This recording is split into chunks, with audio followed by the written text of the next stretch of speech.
So hey guys, welcome back to another video. और इस video में यार हम बात करने वाले हैं आज आईआईटी जैम एग्जाम के बारे में कि बेसिकली जो आईआईटी जैम एग्जाम होता है वो किस लिए होता है और कौन कौन से स्टूडेंट्स हैं जो इस एग्जाम के लिए बैठ सकते हैं, कौन कौन से सब्जेक्ट से आप इस एग्जाम को दे सकते हो और क्या क्या बेनिफिट्स हैं, क्या क्या करियर अपॉर्चुनिटीज आपको मिलती हैं इस एग्जाम को अच्छे मार्क्स से क्रैक करने के बाद, और जो भी इंपॉर्टेंट डेट्स हैं, जो भी एलिजिबिलिटी क्राइटेरिया है, उन सभी चीज़ों के बारे में आज की इस वीडियो में हम बात करेंगे। तो स्टार्ट करते हैं, but before I start hit the like button, subscribe the channel and let's get started. तो सबसे पहले अगर हम बात करें इस एग्जाम के बारे में, तो बेसिकली जो आईआईटी जैम एग्जाम है ये एक जॉइंट एडमिशन टेस्ट है जिसके थ्रू आप इंडिया के जितने भी गवर्नमेंट कॉलेजेस हैं, आईआईटीज, एनआईटीज या फिर और भी जो सेंटर फंडेड गवर्नमेंट कॉलेजेस हैं, उनके अंदर आप अपनी मास्टर्स या फिर पीएचडी के लिए एनरोल कर सकते हैं, वहां पर एडमिशन ले सकते हैं और वहां पर आपको काफी ज्यादा अपॉर्चुनिटीज अपने करियर के लिए देखने को मिलती है। आईआईटी जैम एग्जाम को हर साल अलग अलग आईआईटीज या फिर आईआईएससी मिलकर कंडक्ट करवाते हैं। तो हर साल जो इंस्टीट्यूशन होता है, इसका कंडक्टिंग इंस्टीट्यूशन होता है, वो अलग होता है।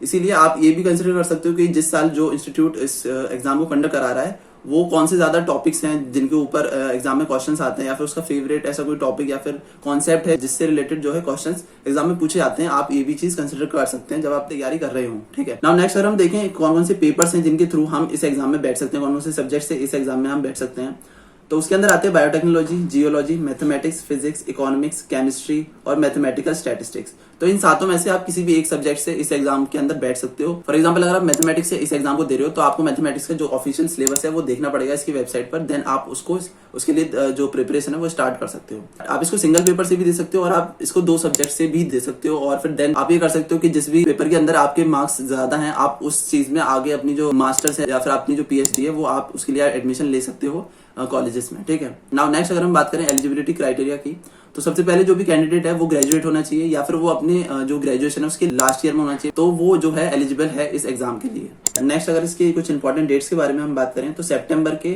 फर्स्ट वीक से इसके जो रजिस्ट्रेशन है वो स्टार्ट हो जाते हैं और जो कि मिड ऑफ अक्टूबर तक अराउंड जो है रजिस्ट्रेशन चलते हैं।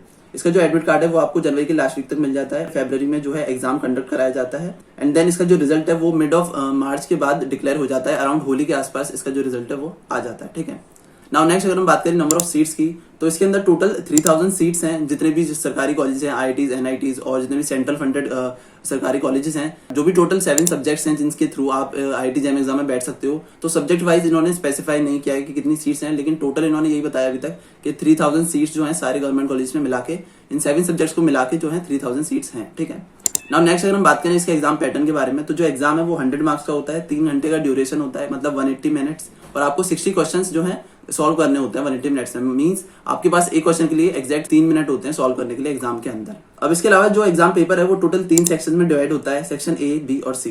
जो सेक्शन ए है उसके अंदर एमसीक्यूज होते हैं, टोटल 30 एमसीक्यूज आपको देखने के लिए मिलेंगे, जिसमें 1 मार्क्स से 10 क्वेश्चन है और 2 मार्क्स से 20 क्वेश्चन होते हैं। 1 मार्क क्वेश्चन के लिए -1/3 नेगेटिव मार्किंग होती है और 2 मार्क्स के लिए -2/3 नेगेटिव मार्किंग होती है। इसके बाद आता है हमारा सेक्शन बी। सेक्शन बी के अंदर आपको टोटल 10 क्वेश्चन मिलते हैं जो कि 2 मार्क्स के होते हैं और इसके अंदर कोई भी नेगेटिव मार्किंग नहीं होती। यहाँ पे मल्टीपल सिलेक्ट क्वेश्चन होता है, ये बेसिकली एमएसक्यू होते हैं, मतलब आपका एक ऑप्शन भी करेक्ट हो सकता है, 2 भी हो सकते हैं, 3 भी हो सकते हैं और 4 ऑप्शन भी आपके करेक्ट हो सकते हैं एमएसक्यू में। ठीक है, इसके बाद आता है आपका सेक्शन सी जो कि एनईटी टाइप होता है, न्यूमेरिकल आंसर टाइप, जिसके अंदर आपका जो आंसर है वो एक इंटीजर वैल्यू आ रहा होता है और वो आपको एग्जाम में बतानी होती है।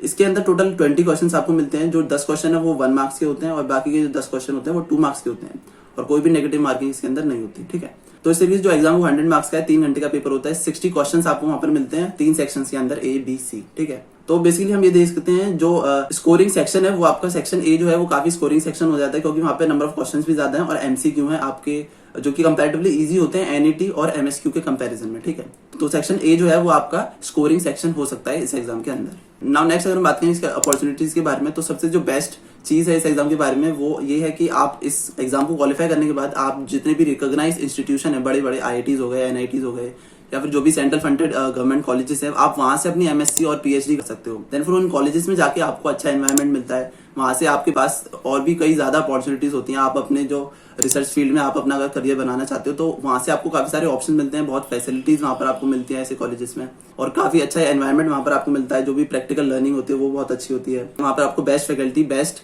फैसिलिटीज वहां पर आपको मिल रही होती हैं। तो ये कुछ आईआईटी जैम के बेनिफिट्स हैं। आपको एक डिसेंट कॉलेज मिल सकता है, आपको एक अच्छा एनवायरनमेंट, फैसिलिटीज, अच्छी फैकल्टीज फैकल्टीज, जो भी बेस्ट फैकल्टीज होती हैं उस सब्जेक्ट की, वो आपको मिल रही होती हैं ऐसे कॉलेजेस में। वहाँ पर आपके पास बेस्ट रिसर्च अपॉर्चुनिटीज होती है अगर आप रिसर्च के अंदर और ज्यादा जाना चाहते हो, आगे पीएचडी वगैरह करना चाहते हो तो उसके लिए। इसके अलावा अगर आप रिसर्च फील्ड में बहुत ज्यादा नहीं जाना चाहते हो, आपको रिसर्च फील्ड में एक्सेल नहीं करना है, तो आप डेफिनेटली वहां से कुछ जो बेस्ट इंटर्नशिप्स और जो प्लेसमेंट्स होते हैं वो भी वहां से आप ले सकते हो, अगर आप रिसर्च फील्ड के लिए उतना ज्यादा डेडिकेटेड नहीं हो।